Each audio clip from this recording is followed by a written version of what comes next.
Hello everyone, Counterspell here back with another EDH guide. Today, before we get into today's video, please like and subscribe. Thank you to the 42 of you who are currently subscribed. If you want to be one of those people, then please like and subscribe. That's all you have to do. Be sure to comment on this video along with other videos found on my channel.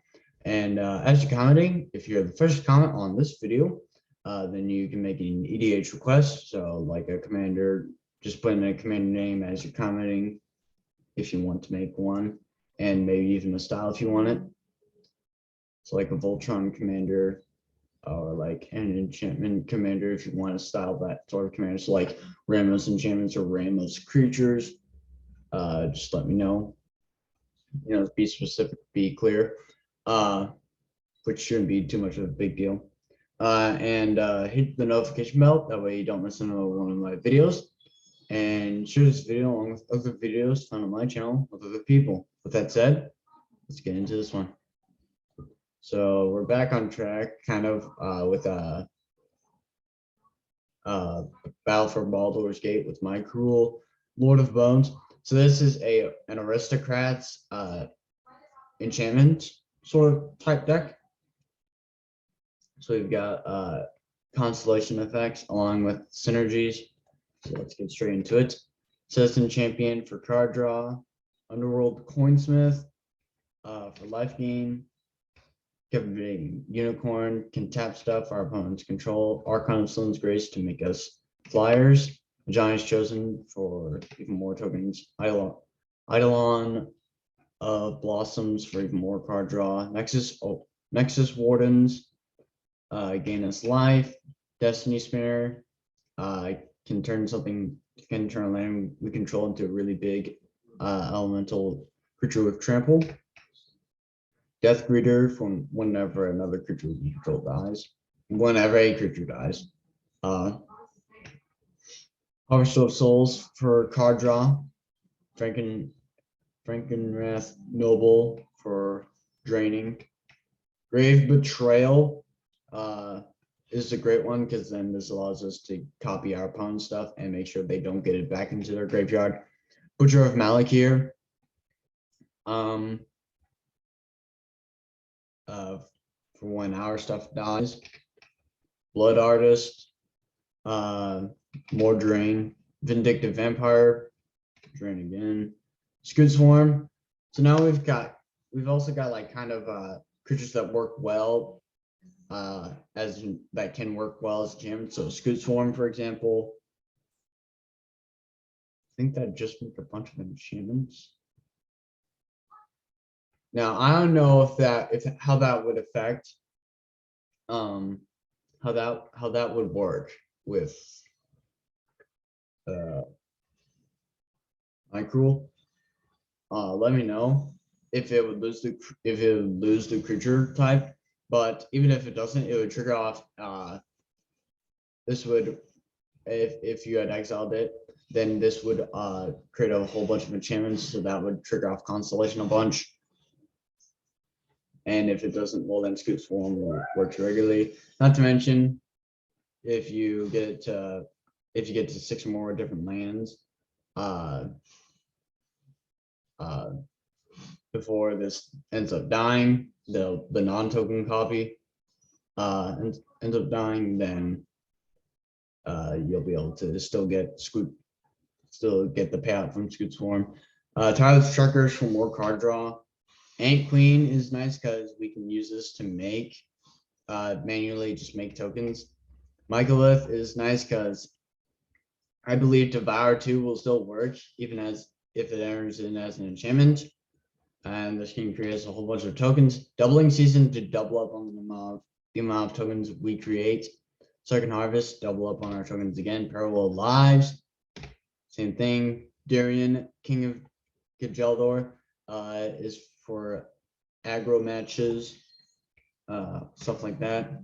Fallacy, Reverent Medium is great because it creates a whole bunch of tokens equal to the number we create. Shoshani, Selesnia's Voice, to help us gain life.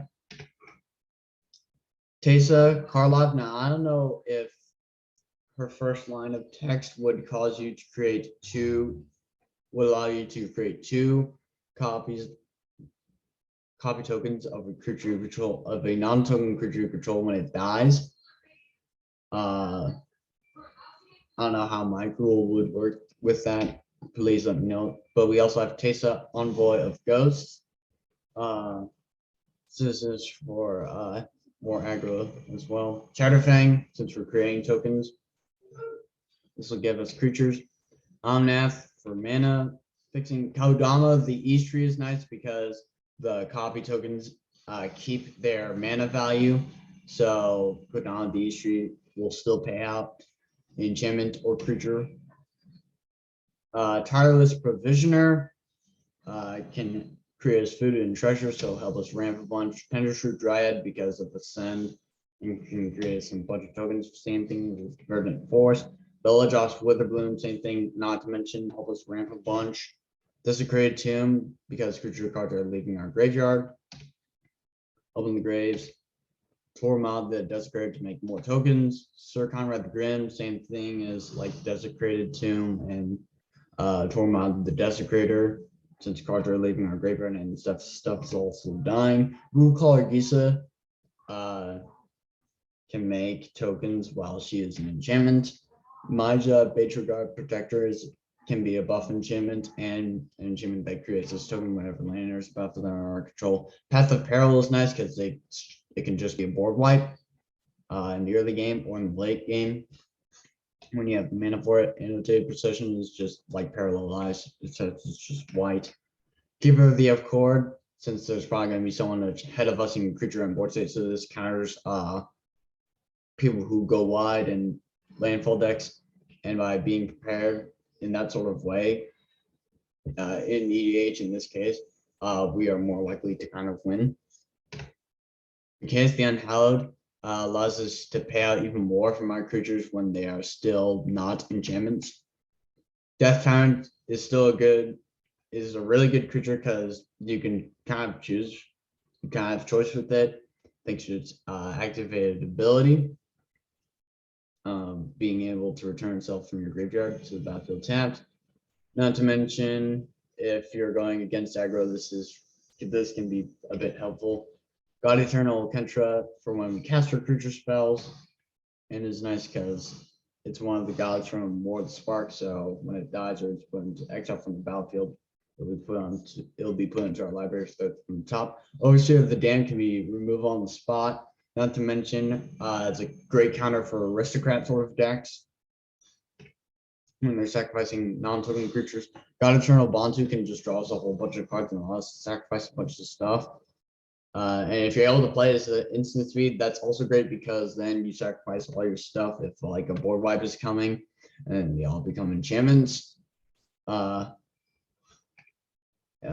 you're worried about, yeah, you don't have to worry about indestructible, obviously. Verdant Sun's Avatar is also in here for life gain. Serra's Sanctum makes sense in this deck. And then Mosswort Bridge for when our creatures are still actually creatures. And then we got 16 swamps, 16 basic swamps, I should say, 16 basic forest, and 16 basic plains cards. And with that, the end of this EDH guide starring Myrkul, Board of Bones. If you like the video, please like and subscribe.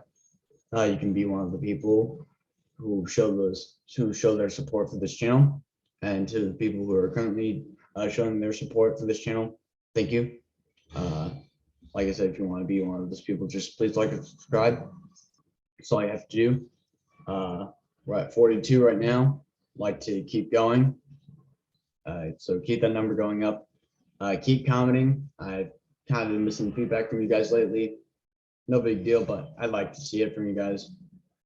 And as you're commenting, you know the deal. Like I said at the beginning of the video, if you're the first comment on this video, then you can make an EDH request. So style you want and like the commander, just be sure to list it and kind of make it clear. But that shouldn't be a big deal. And even if you're not the first, please comment anyways. I like feedback from you guys. Hit the notification bell, that way you don't miss another one of my videos.